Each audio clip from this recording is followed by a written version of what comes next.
Oh, I can't stand this girl's facial expressions. This is the farthest I've ever traveled in my life. Really? Yes. Mikayla Nogueira is my favorite TikToker. I was like so embarrassed. Oh, that weird girl that I would pick on in high school is like, she's doing things now.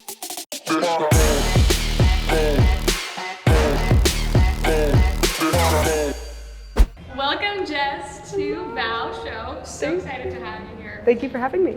You're welcome.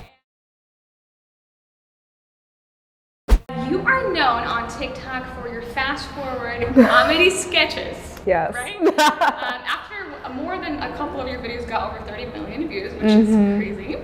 And what was your first reaction when you went viral for the first few videos? Tell us how you felt. So it was kind of in the beginning of quarantine, right? I mean, that's basically when everyone downloaded TikTok and the app exploded.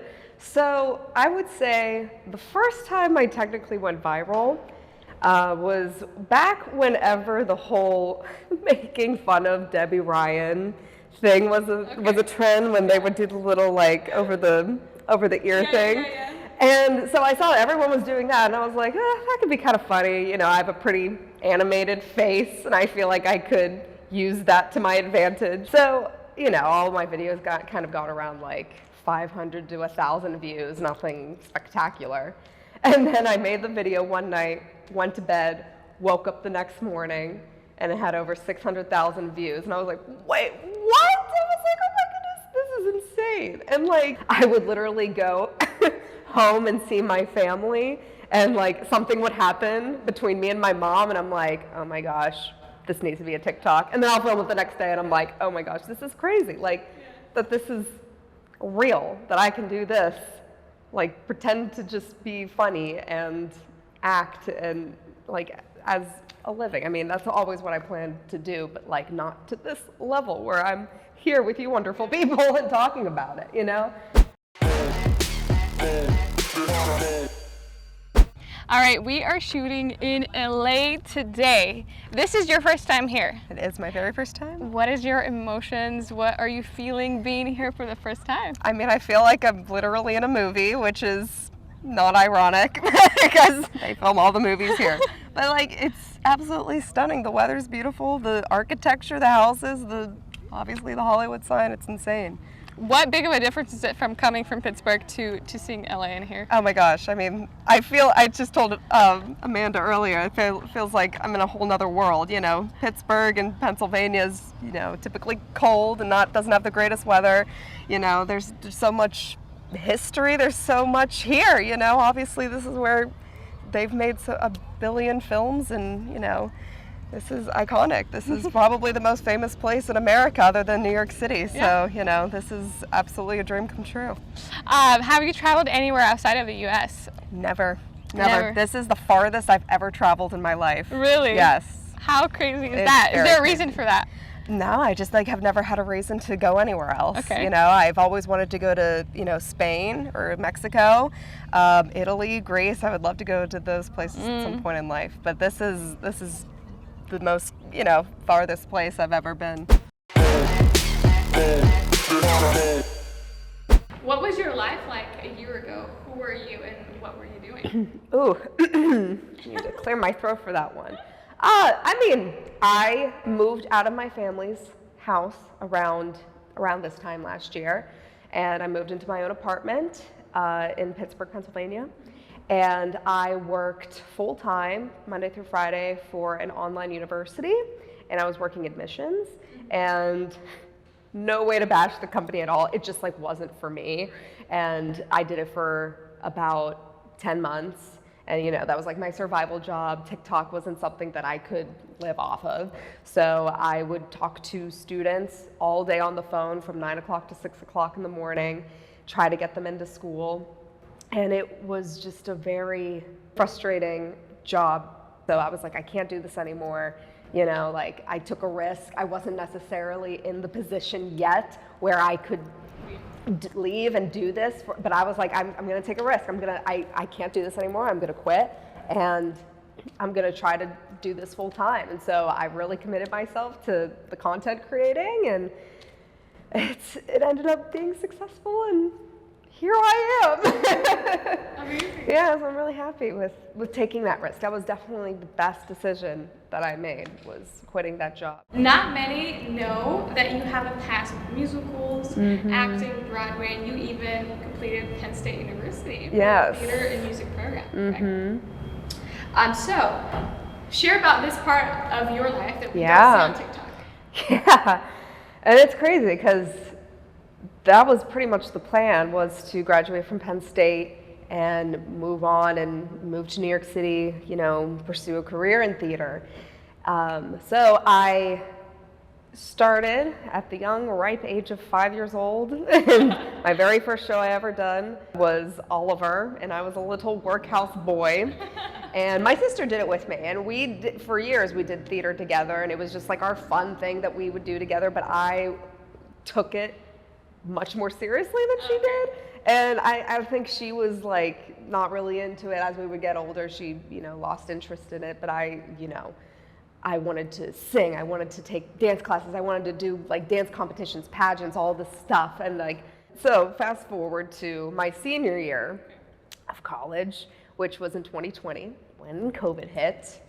And basically in March, that's when everything happened, and I had to move back in with my parents, finish my degree online, voice lessons, everything. We were supposed to go to New York City and showcase for agents and audition for shows, but obviously I was gone for a whole year, couldn't do that. So I just graduated online, and you know, I didn't really know what was next. I didn't even know if theater was ever going to come back. And I miss it. I really do miss it a lot. But, you know, knowing that I'm not doing that full time, I don't have that insane schedule of waking up, going to an audition, coming back, going to serve, going back to another audition, you know, like knowing that I don't have that schedule is kind of relieving in a way. But it was something that I was mentally preparing myself for my entire life. So not doing that is weird, but I'm very happy with where I am. What do you think, how has TikTok changed the game for acting and actors? Yeah. I mean, TikTok's like the #1 app right now in the world. Like, people use it for everything. They use it to promote their businesses, promote themselves as singers, dancers, actors. Like, it is the most, I think, important app to be on if you are trying to sell yourself as a business, as, you know, someone who's trying to make it in a certain industry. So I think showcasing your talents on that app is very important, because you could possibly go viral, and, you know, you could make connections and have the opportunity to fly out in LA and do a show. Like, it's so cool. Like, I never in a million years thought that I'd be standing right here in front of the Hollywood sign talking to you and doing this. So I really think it is worth a shot. It's definitely worth committing yourself to, because it can take off. I mean, it is a really amazing app that, you know, it's a great source of, you know, getting yourself out there. Do you think that it's going to open doors for like actors to also be on the spotlight in actual movies and Hollywood and, you know, commercials or whatsoever? Do you think that's going to be also a next step with TikTok actors and those who are doing acting specifically? I mean, it already has. I mean, Addison Rae started, you know, she's one of the top most followed people on TikTok, and she already just started her own Netflix movie. So of course it's making those kinds of moves for a lot of people, and, you know, I think it's only just going to continue to go in that direction. Acting, how do you rate yourself as an actor? How would I rate myself as an actor? Whew. You know, I feel like the people on the TikTok, because I get a lot of comments that are like, oh, I can't stand this girl's facial expressions. It's like, okay, like, I just do it because I think it's funny, and because I think a lot of people think it's funny. And I just feel like myself being like so silly and whatnot, because it's like a platform that I'm allowed to be like that. When we're talking like serious acting, like if we were to be in front of the camera or in a show, you know, I don't want to sound like, I mean, with the amount of training that I have, the amount of knowledge that I have, I feel like I have a really good foundation. So I would like to give myself maybe like a 7.5. definitely not going to give myself a 10 because I am not Meryl Streep, you know? Yet, I mean, I don't know. But yeah, I think, you know, being able to like kind of work on it every day. Because like the thing is, I love comedy. Like everyone knows that I love being funny and, you know, being comedic because it just feels like the thing that comes most naturally to me. But like I also love, you know, playing those serious roles. I was in a production of Les Miserables, and you know that was a very serious show. But like that also is a very, you know, fulfilling job to like, you know, really putting myself mentally in those positions. Yeah, when I'm acting, it's like, oh my gosh, this person just died. Like, wow. You know, it's like, you know, saying that out loud sounds messed up, but like in the moment, you know, being in those shows and singing these beautiful songs, like, it's really, really cool. And it's, you know, really cool to put myself there. And, you know, I've never experienced this, but I've had a friend who was in the national tour of Dear Evan Hansen. Have you heard of that? So it was a show on Broadway. They actually just made a movie starring Ben Platt. And she said that on tour they would have like a therapist because the content, like the plot of the show is very dark and very deep. So like they would have, I guess, like emotional support animals there. They would have someone there. So sometimes if you put yourself in those types of shows that are very deep, you can't. Yes, exactly. So, and that's another thing. Like I don't want to like strain my mental health. That's why I love doing like regional theater, like productions that are a few weeks long and then it's over. Like to do a show for like a year or two or three, like I just feel like mentally that would be really hard.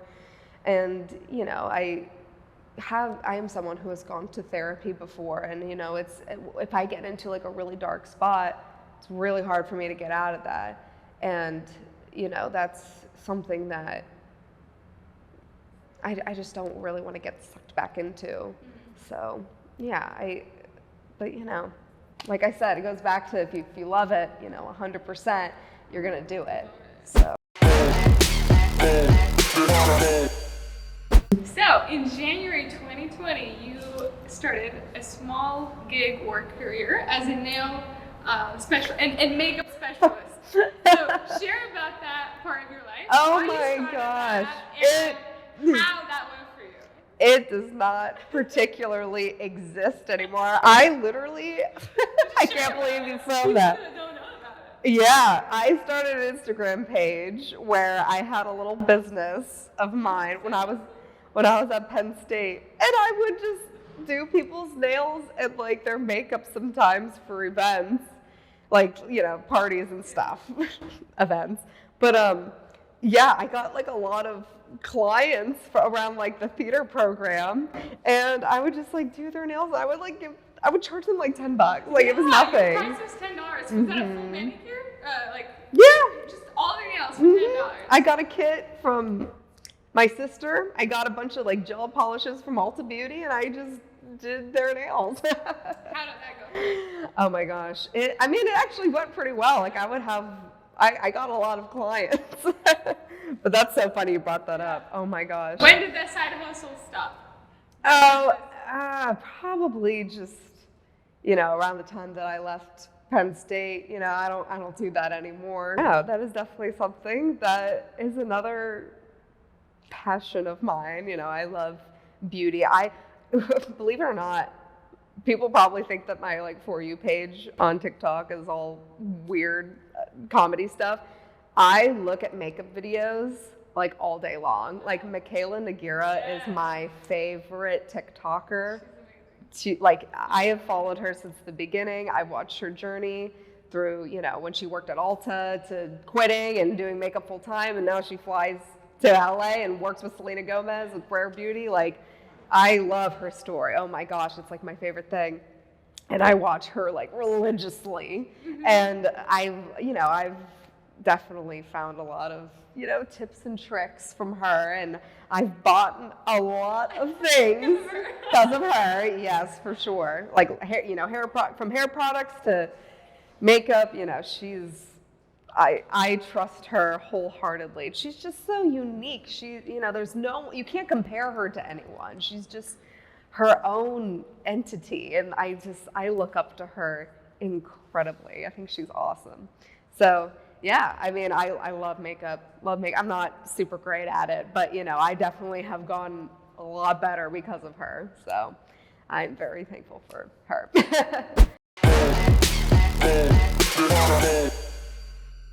On TikTok, there is this sometimes, not really a trend, but there's people who understand that a lot of creators copy each other with TikTok videos. Yeah.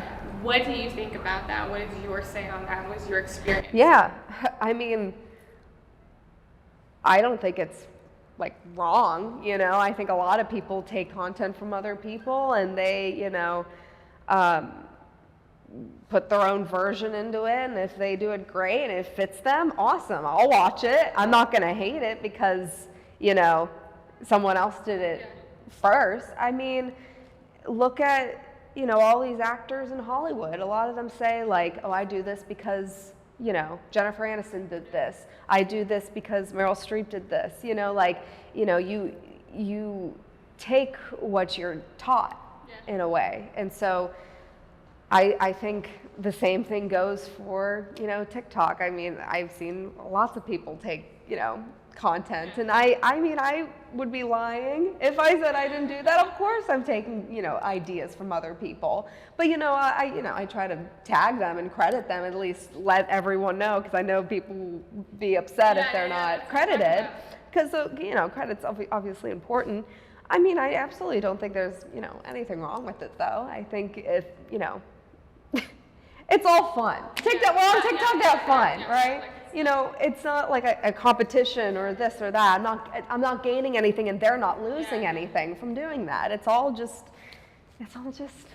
for fun, you know? Are your videos original on TikTok? I mean, a lot of them are. A lot of them are definitely like concepts that, you know, I've thought of myself, but you know, like I said, like I've definitely have had inspiration and ideas from other, you know, creators that I look up to for sure. What's your formula to successful TikTok? I think be very aware of, you know, what is trending right now and what people want to see right now, what's important in pop culture and what's important in the world. So being like in touch with all of that, I think is very, very important to, you know, filming a successful video. Have you gotten hate comments?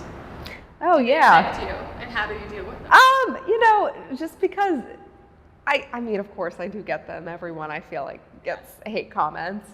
You know, I could literally sit here and someone could hate the way that my nose looks, and it's like, that's whatever. Like that, I didn't do anything wrong. I didn't do anything to hurt anyone. You know, that's you being silly and a mean person, so I can't let that affect me. I mean, I'll laugh at a lot of comments. Someone commented on one of my videos the other day and said she infuriates me. And exactly, it's just like, you know, I just have to laugh at it, because it's like, okay, you think I'm annoying, or you think, you know, my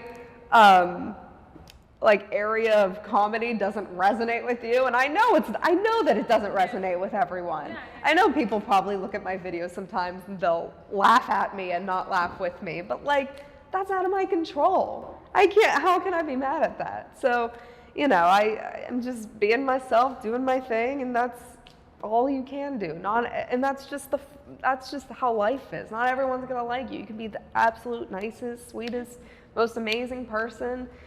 Not everyone's gonna like you. So that's just, you gotta look at it in that perspective. Do you make full-time income from TikTok today, or do you have a part-time job somewhere? Or Yeah. So I mean, I had lots of jobs. Like, you know, over the pandemic, I served. You know, I was a hostess, waitress. I, you know, worked through that college online. Taught voice lessons. That has died down a little bit just because I haven't really been promoting it. But I had like 8 students that I was working with over Zoom. So I would, you know, FaceTime them and I would teach them how to sing for like an hour. And so that was really cool. I really enjoyed doing that. But other than that, it's TikTok, brand deals, and that's it. Right now. Yeah. Is that a big difference from where you were a year ago, financially, for example? 100%. 100,000,000%. Yes, yeah. So I plan on moving, next summer in with my boyfriend, and so I'll get a place, maybe a puppy, and yeah, start our little lives together. So yeah, there's like so much to look forward to, and it's like, I'm just like really happy that I have a platform that I can just be my silly self and make a living off of that. Like I always, it's like, not comparing myself to like Emma Chamberlain, but Emma Chamberlain, makes her living off of being Emma Chamberlain. And like that's amazing, and everyone loves her, and that's something that I strive to be, is something like that people can just sit, watch my videos, feel comfort, feel happy, feel all good things, and then and have that be my job. Like I couldn't ask for anything more. What was that moment when you really felt popular and you understood that Right. I'm actually growing, people are recognizing me? Yeah, it really started when I was working at a restaurant serving, and people at my tables like recognized me, and they were like, "This is super weird," when I'm giving them the check, and they'd be like, "Before we leave, can we just ask you, are you from TikTok?" And I'm like, "Oh my gosh, yeah." Like I'm on TikTok. They're like, "Are you the girl that does this funny like skit videos?" I was like, "Yeah, that's me." So I really started to get more motivated by that whenever people were, recognizing me out in public. I'm like, oh my gosh, actually these real people, look up to me and count on me for entertainment. And so life has never been like this before. Yeah. So it's like a huge, motivational thing for me. It's really cool. How do you explain your TikTok career to your parents? They've supported me. They love it. There's no one who loves it more than my parents. Yeah, they're really into it. And every time I go visit them, they always have like ideas for me. And they're like, you should do a video about, dads be like, or like, my mom is like, you should do this. So like, they're definitely very supportive. So they understand the concept and the fact that it can be a career. Yes. So that's very nice. Yes. They're supportive parents. Yes, 100%. They know everything. I tell them everything about it, which is really cool. So you mentioned in your YouTube video that your mom is Polish, your dad is Puerto Rican. Mm-hmm. What do you feel more like? Yeah. I feel more Polish just because I look so much like my mom. And I grew up where she grew up, very white area, no Spanish people around really at all, in the middle of nowhere, Pennsylvania. I don't even speak Spanish, and that's something that I would love to do. I would love to be more in touch with, my culture and my heritage, and I actually went to Puerto Rico for the first time this summer. Yeah. How was that? It was so fun, and I felt so silly because I didn't speak a lick of Spanish. I'm there with my boyfriend, who also doesn't really speak Spanish, and he's talking to the people in Spanish, and I'm like, I feel so silly because I'm like, I should be doing that. I should be talking to these people, and I just never learned. And like, I took some Spanish classes in school, and I definitely should have taken it more seriously. But my dad speaks fluent Spanish, and he told me that it's something that you can't learn in a classroom or in a book. Like, you just have to talk to people. And there's no one around me except for my dad. And I mean, I could practice with him. I really have no excuse not to learn Spanish. What was your high school experience? Were you someone who was popular? Did you have a lot of friends? How was it in high school? Yeah, no. I feel bad because I feel like a lot of people liked high school. Yeah. I hated high school. I just didn't relate to anyone. I thought I did because, when you're at the ripe age of, 15 through 18, you'll do whatever you can to fit in with everyone. And, I did that. I tried as much as I could to be like everyone else. I mean, people would tell me to my face that like I'm weird and you know, they don't get me and like, why am I the way that I am? And I'm just, and then I would hold back and I would try to be like something that I'm not. And I would try to be more reserved and, and I'm just like, I'm not this. Like, I want to be an actress. I do theater. I do all these like fun things that might be a little different and you don't like or you don't get, but like, you know what? That's not going to stop me. And, it's funny because I'll see them nowadays like on Instagram and, I know they like still follow me and, I'm sure seeing from where I was in high school up to like where I am now, I'm sure I hope they're shocked and I hope that they're like, oh, that weird girl that I would pick on in high school is like, she's doing things now.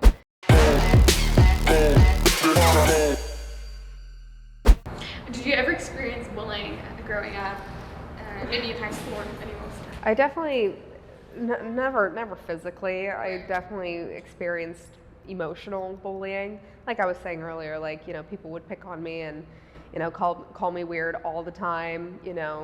People would jokingly like call me a lesbian as if that were an insult. And I'm, like back then it was just like weird that they would say that.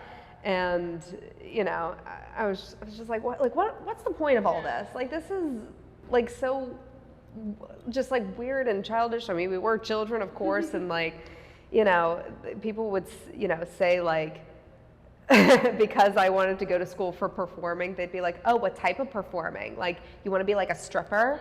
And I'm like, no, I do theater, and, that's what I mean by that. And like any kind of outlet that they could find to like, just get under my skin just because I wanted to be an actor. Like, of course, when you're like at that age, I feel like, and you go to a public school in the middle of a cornfield, like people aren't going to get you and people aren't going to get that. And so they're just going to do whatever they can to like make you feel like crap. And I'm like, yeah, looking back, I should have just like slapped them.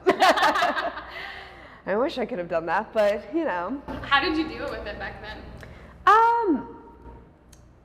I like didn't really deal with it. I kind of just like laughed it off, and I would just be like, yeah, no. It would just make me feel like super insecure. You had that really big change in college. So in high school, you were trying to blend in, trying to, not bring a lot of attention to yourself. And then in college, that switch happened. How did that happen? Yeah. And what changed, and how did you actually open up in college? I think it was just the nature of being in a musical theater program at a school. And, I didn't want to do, I didn't want to be around theater like 100% of the time. So like, Penn State is a huge sports school, football games and stuff. I like to go out, I like to go drink and stuff. So I had lots of things to do. I had lots of, experiences to live through. And so I had like everything at my fingertips. Like college was seriously the best 4 years of my life. Like I could not have asked for a better college experience. And like, I made lifelong friends. I've gained so many different experiences, and was in a bunch of shows, and so they gave me so much. So like I think that's just where I feel like I truly blossomed into who I truly am.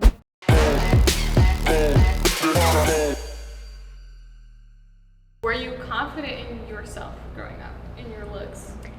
No, I was not. I definitely got a lot of, body shaming comments. I hit puberty like super early, and because of that, ever since I was like 12 years old, basically, I don't want to say who particularly has made these comments, but like, because she's a very, very near and dear person to me, so I don't want to say who it is, but this very near and dear person would always make comments about me like needing to lose weight, me needing to get a breast reduction, which I did do. I did get a breast reduction at the age of 16.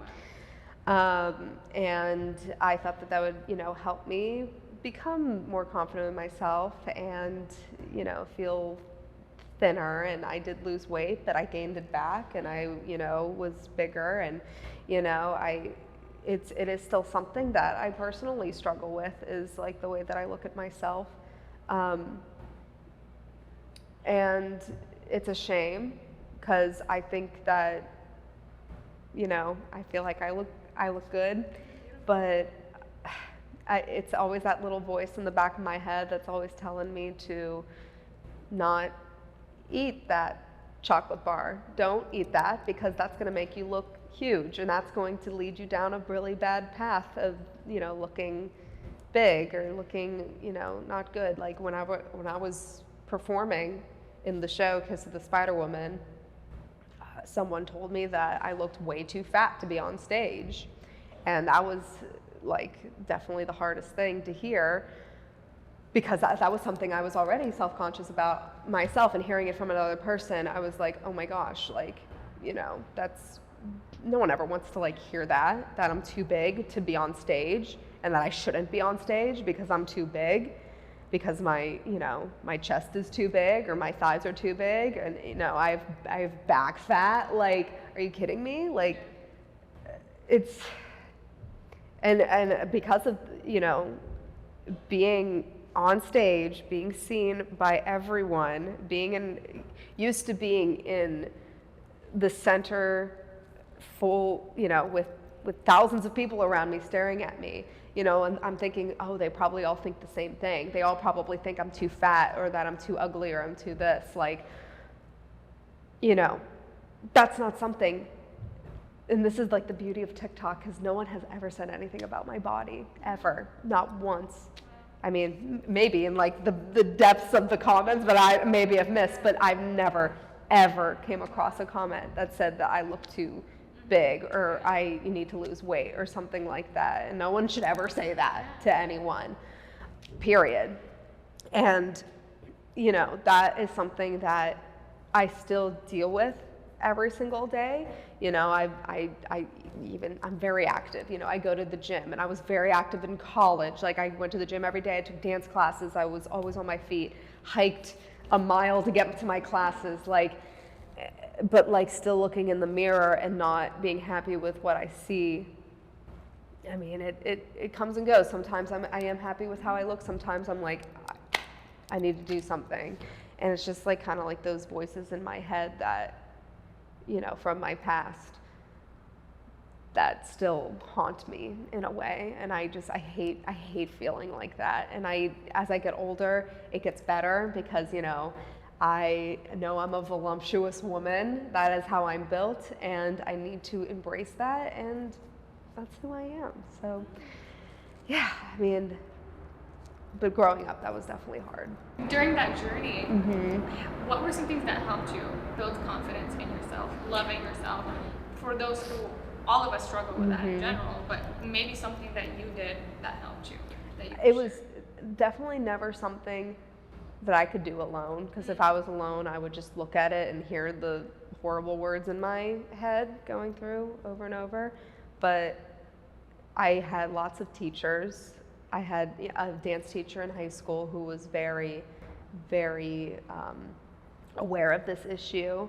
You know, she knew that I, before dance classes, wouldn't eat because I didn't want to look at myself in the mirror and feel like I was bigger than everyone else. And she was like, Jessica, like, you need to make sure that you have a bar today. You need to make sure that you are fueling yourself properly.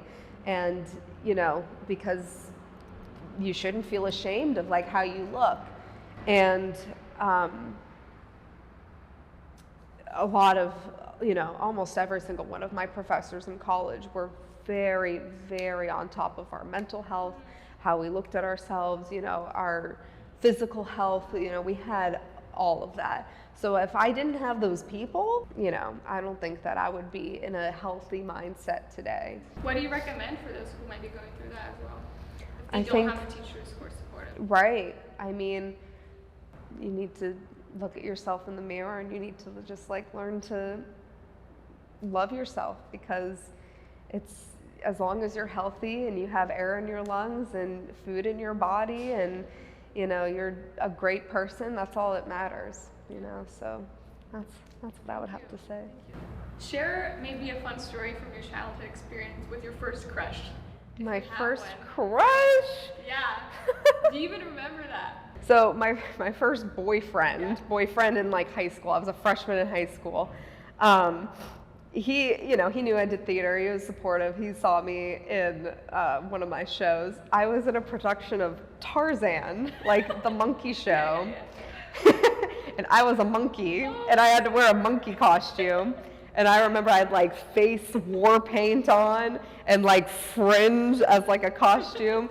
And like we were only dating for like, I don't know, a week or two. And I'm like, you want to come see me in this show? And I would do like barrel jumps and barrel turns on the floor, and like literally like walking around like a monkey on stage. And I just like remember I was like so embarrassed. I was like, wait a second, he's like about to see me dressed as a monkey in a musical. And so after I think he was like, oh, that was such a good show. You were so good being a weird little monkey. So I remember that was just like super weird. And then I think we broke up like 2 weeks after. Maybe he thought it was too weird.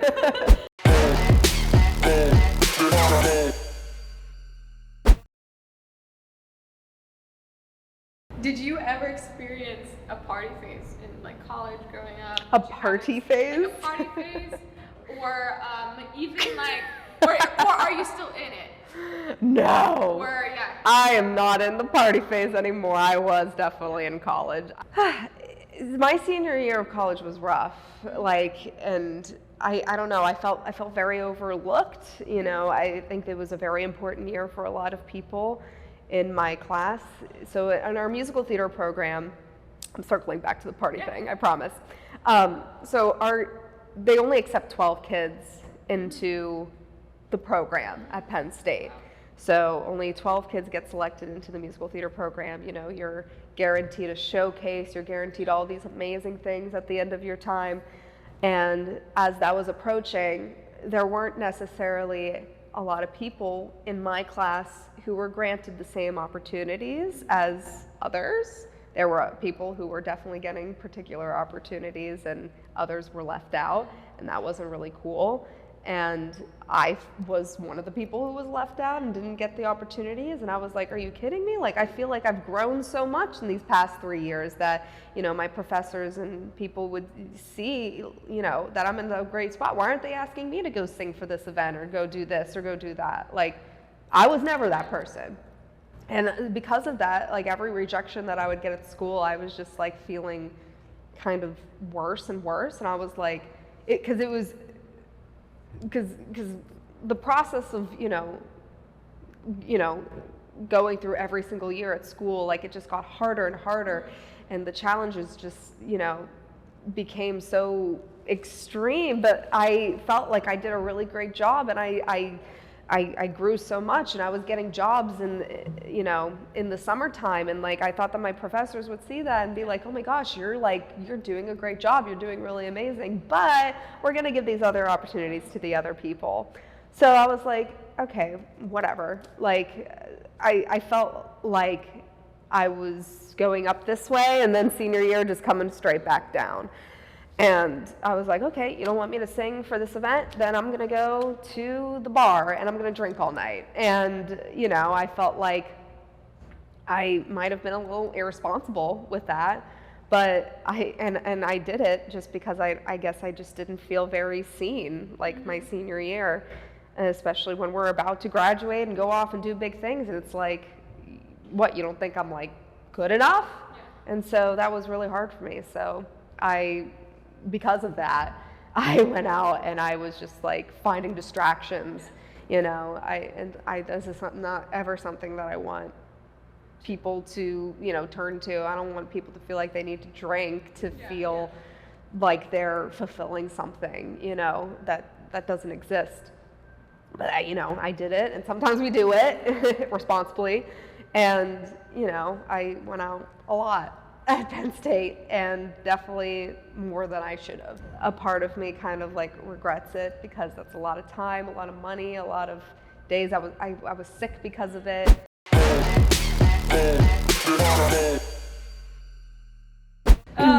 Do you think that alcohol helped your creativity or it made it, worse? It has never helped. Never helped. I've never drank to like think of an idea. I can't even think when I'm drinking. Yeah. And I feel like a lot of people can't Yeah. think when they're drinking, right?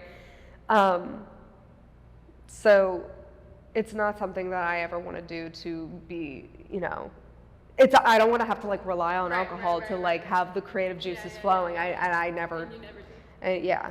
A really good question, because we see this beautiful, amazing, talented, and positive person. We always see Jess as a person who makes us laugh and makes us happy on TikTok. And even being here with you, I know that you're just flowing with energy of positivity. I'd also love to know and see, we'd love to see if you have ever experienced like anything with depression or anything like that, and how you went through that. Oh, because yeah. sometimes we may think that, hey, your life is perfect, or a lot of influencers may Yeah. seem like their life is perfect, but they don't really show like the reality. So have you ever experienced depression, and how did you get through that? Absolutely.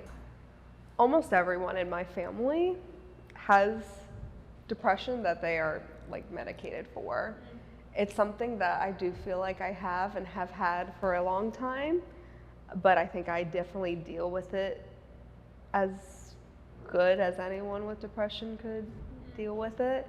I was medicated for it, but I didn't want to take it anymore. I was like trying to tell myself, no, like just, be a more, positive person and try not to like think all these thoughts. It's like not that easy.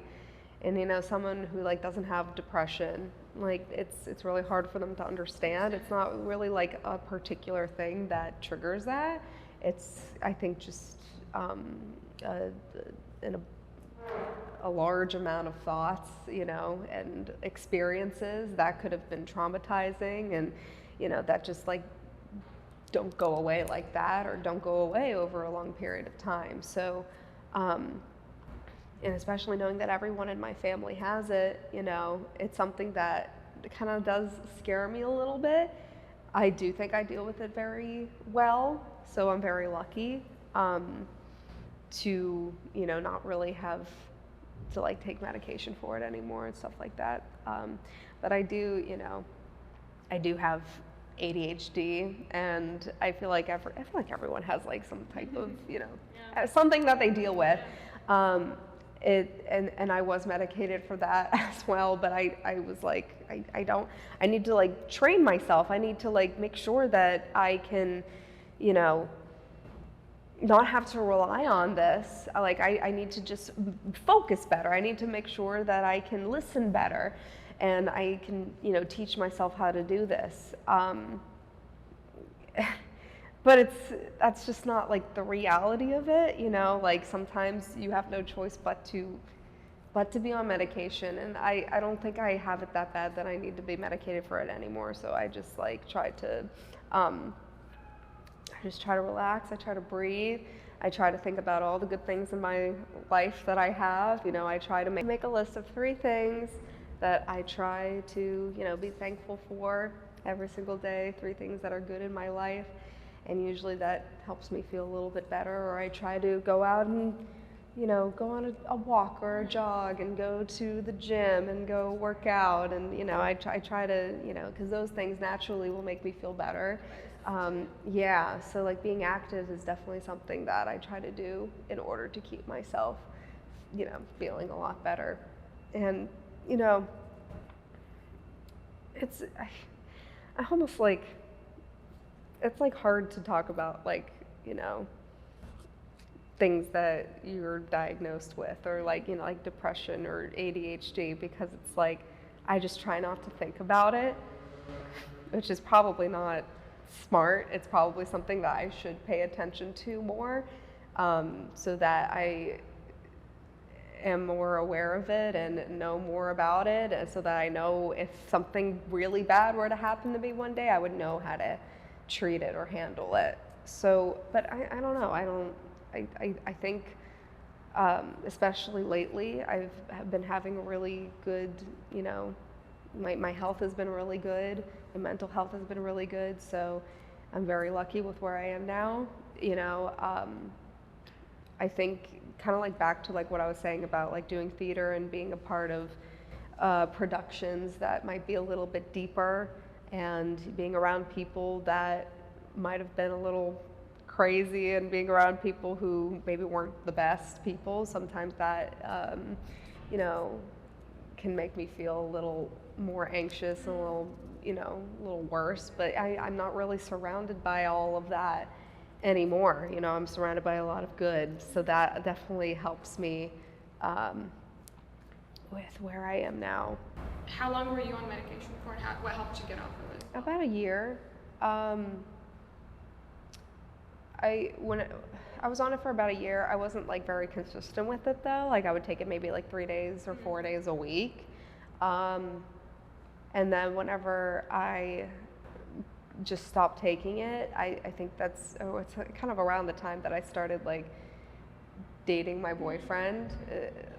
And then like halfway through, I just like completely stopped, because he's a very like positive, he always makes me feel like the best version of myself. And he always just makes me feel so good inside. So I don't really feel like it's like something I really need to take, just because like I'm fine. I don't want to have to rely on this. I want to be able to, be aware of whenever something's wrong, and just like make sure that, I know how to handle it myself, because at least like I know it's a problem. I know it's something that's there. But what can I do myself, to make myself feel better? I can, like I said, go on a walk, eat something good, watch something that I love, do something that I love for myself, because, we all have time, and we all have the energy to do something like that in life. So we all deserve to, do as much as we can to take care of ourselves. Yeah. Sometimes we neglect ourselves. 100%, yeah. Who or where would you want to be in 5 years? I just want to continue just improving myself, and expanding my knowledge, and diversifying myself and my skills, and just if I keep on going down the path that I'm on right now, that's where I want to be. That's the route you're on for the next 5 years. Yeah. Beautiful. Is there a life hack that you can give to those that are listening today? I guess a word of advice would just be to, as long as you're doing something that you love to do, and it's not hurting anyone else, don't ever stop doing that. And it will get you far. And I never thought that acting silly in front of a camera, in front of, millions of people would, become become a career, become something that is a part of who I am. And, so as long as you're doing something that makes you happy, just keep on doing that. Is there anything you wish to tell your younger self, if you could?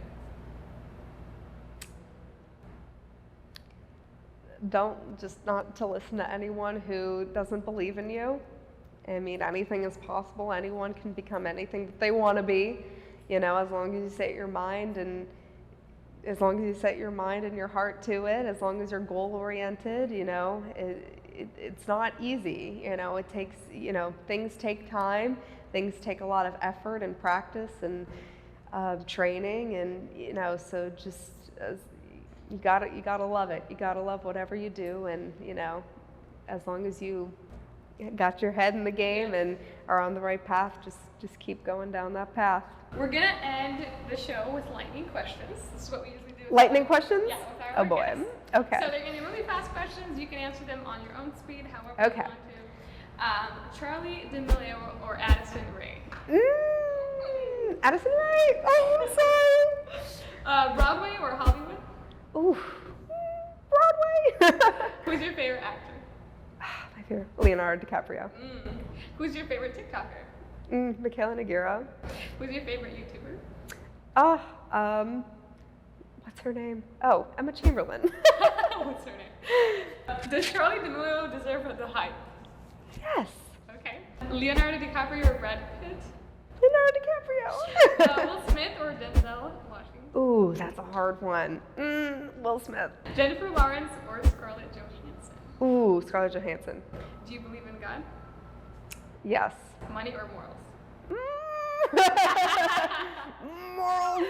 Okay, that's it. Thank you so much. Oh my gosh, thank you. So on our show, VAL Show, we actually have our guests bring a prize for our listeners. So, Jess, what are you going to be doing for the prize winner today? I'm going to be sending a personalized video to you.